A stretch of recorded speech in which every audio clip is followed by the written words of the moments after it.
ఇదిగో వాళ్ళు చంపడానికి వస్తున్నారు, మాకు భద్రత లేదు, మాకు రక్షణ లేదు అని టీవీలో కూర్చొని గగ్గోలు పెడుతున్నారు.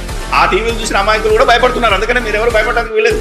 వాళ్ళకు భయం ఉంది, ఎందుకంటే వాళ్ళు తప్పుడు సువార్త ప్రకటించారు. ఓ ఖురాన్లో ఉన్న తప్పులు ఎత్తడానికో, ఖురాన్లో ఉన్న సత్యాన్ని చెప్పడానికో నేను ఎవరు చెప్పన్నారు? వేదాల్లోకి ఎవరు?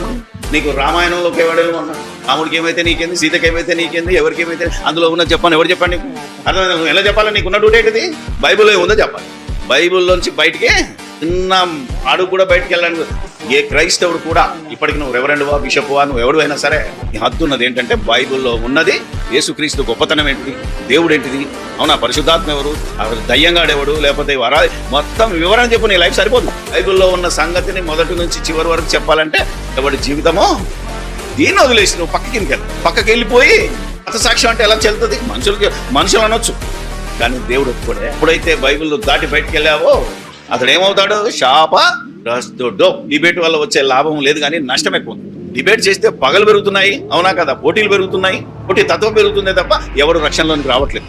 ఎవడేదో ఓడిపోయి ఈ మధ్యలో కొందరు బుద్ధిహీనులు ఏమంటారు, నేను ఓడిపోతే నీ దగ్గరకు వస్తాను, నువ్వు ఓడిపోతే ఎవడు రాలేడు కూడా, ఇంతవరకు రాలేదు. బైబిల్లోంచి బయటికి వెళ్ళి కథలు చెప్పినా సరే తప్పే, కథలు కూడా ఉంటాయి.